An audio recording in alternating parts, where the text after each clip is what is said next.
going to introduce the Commissioner for the Department of Conservation and Recreation, Jack Murray, to kick off the press conference. Commissioner. Thanks, Steve. Morning, everyone. As Steve said, my name is Jack Murray, and I serve as the Commissioner of the Massachusetts Department of Conservation and Recreation. And on behalf of Governor Patrick and EEA Secretary May Valerie Bartlett, who is here with us today, and all of the hard-working men and women of DCR, I'd like to welcome you all here to the Esplanade and to DCR's Hatch Shell. Once again, DCR is very excited and proud to be hosting this year's 4th of July celebration. Independence Day is one of the great summer events on the Esplanade, and it brings people together to celebrate not only the birth of our nation, but the spirit of our community. 104 years ago, citizens of Boston gathered right here on these very banks of the Charles to celebrate the 4th of July, a tradition that began in 1910, just 4 days after the river was dammed and the lagoon was created. The Boston Pop's first performance took place here in 1929 with conductor Arthur Fiedler leading the orchestra. Back then, only a wooden shell covered the performers. It wasn't until 1941 that the Hatch Shell was built for around $300,000, and since then it's become a very popular destination for movies and concerts and cultural events that are hosted right here. This is the 41st anniversary of DCR's partnership with Mr. David Mugar and B4. His team has done great work and continues to amaze us each year with great performances by the Boston Pops and with a wealth of musical acts. This year, like last year, we're going to be asking visitors to be patient with us so that we can help provide a fun and safe and family-friendly environment for the performances both on the 3rd and the 4th. Attendees are reminded, as always, to report any incidents or suspicious activities to security staff on site. Working with our partners, DCR will have more than 200 staff members working on the site here and at the locks to help make this year's concert and fireworks display a success. We encourage those who plan to attend the event to be prepared. A few simple steps can help keep you safe and comfortable on the 4th. We're asking visitors to prepare for weather, to bring sunscreen, to wear proper clothing. We are asking folks to remember to please stay hydrated, drink plenty of water, work with our security staff, and as always, if you see something, please say something. We'd like to thank our partners, the Mass State Police, MEMA, B4, Mr. Mugar, City of Boston and the City of Cambridge, Boston EMS, whose commitment to this great event will help us continue in the great tradition here in Boston. The safety and enjoyment of our visitors is our highest priority, and with a little luck and if the weather cooperates, we're confident that this celebration will be every bit as successful as in years past. This year also marks the first July 4th concert for Boston Mayor Marty Walsh in his new capacity as mayor. And DCR is very grateful for our partnership with the City of Boston and for the mayor's leadership. Between the Boston Common and the Public Gardens and the Esplanade, Boston certainly provides a world-class park system for its visitors and residents to enjoy. We could not host this event without the full support of the City of Boston. It's my pleasure to introduce Boston Mayor Marty Walsh.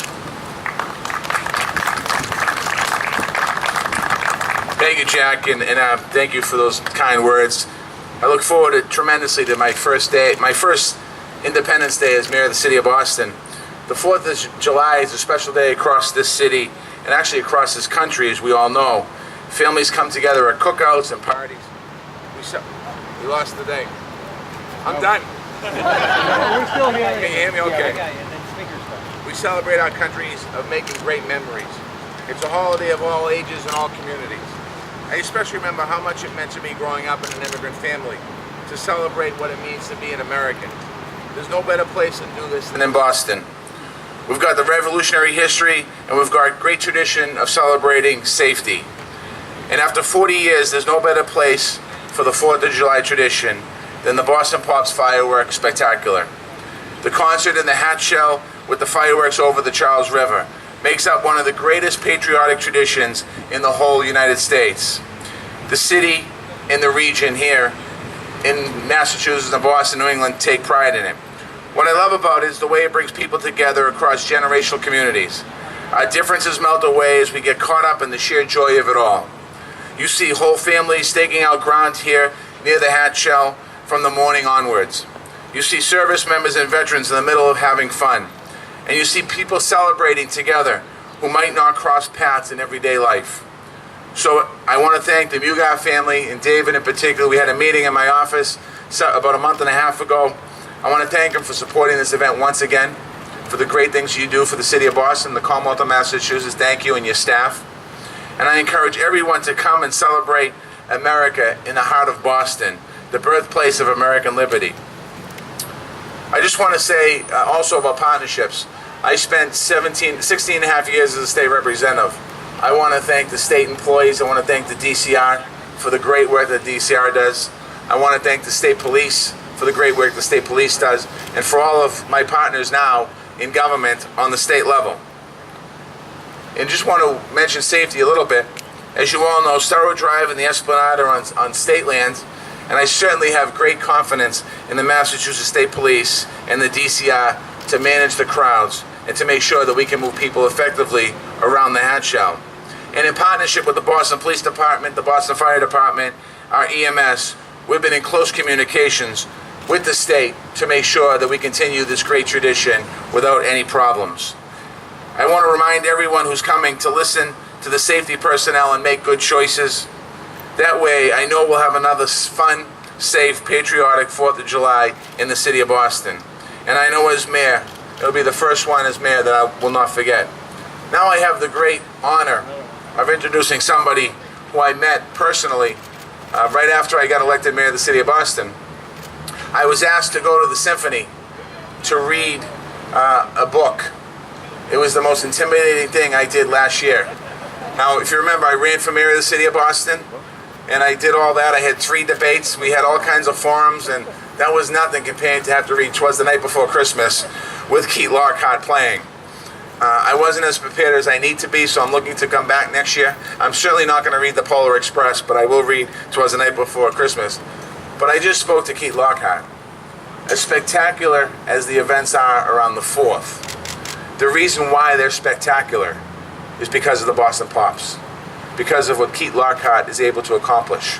We were just talking, I asked him, what's it like under the hat shell? He said, on a hot, humid night, it's extremely hot. Sometimes that's difficult.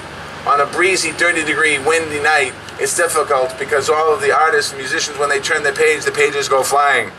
I have no idea what to expect for Friday, but I am going to introduce to you now our conductor, Keith Lockhart.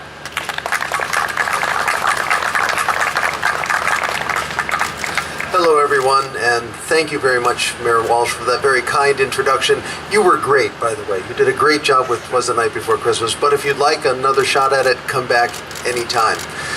I'm very excited in a couple of days to be involved for my 20th time with Boston's 4th of July Boston Pops Fireworks Spectacular.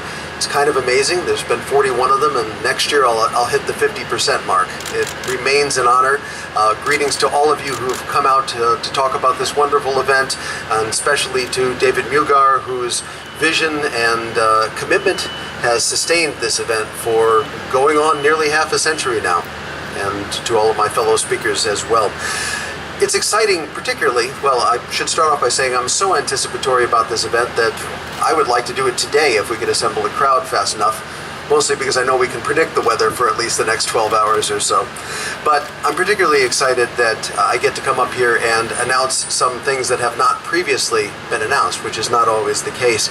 In addition to our previously announced Boston Pops July 4th program, with appearances by the iconic American band The Beach Boys, Megan Hilty, the Broadway star, the award-winning Boston Children's Chorus, members of the national tour of Phantom of the Opera cast, we have 2 new exciting concert details to tell you about. One of them is that, and this just literally was confirmed this morning, we will be joined on the 4th of July with the Boston Pops by Needham native and former New Kids on the Block star Joey McIntyre, who will be on the stage with us. We're very excited about that. Also another first, the Honorable Governor of the Commonwealth of Massachusetts, Deval Patrick, will join us to narrate a newly commissioned Boston Pops arrangement of the Star-Spangled Banner, which was written in honor of the national anthem's 200th anniversary in 2014.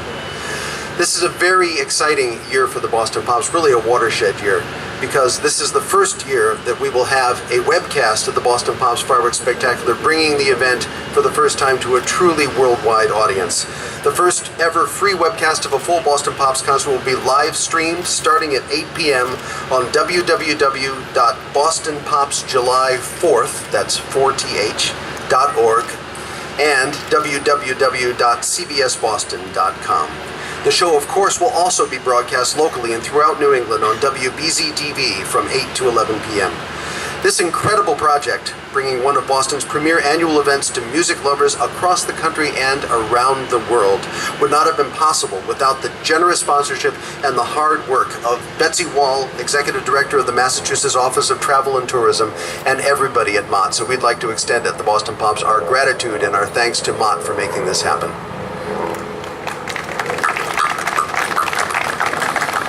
I'd also like to thank our partners, WBZ-TV and Boston 4th of July Productions, as well as the event sponsor, Liberty Mutual Insurance, for their continued commitment to this extraordinary concert.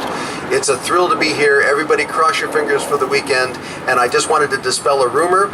Tropical Depression Arthur, if it becomes that, the last name of Arthur is not Fiedler. Thank you very much.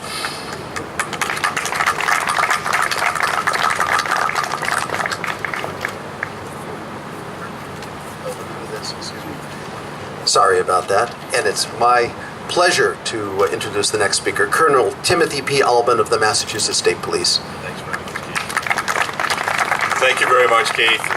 Mr. Mayor, thank you. Anytime we have a large event like this, we have to talk about security, and that's my job.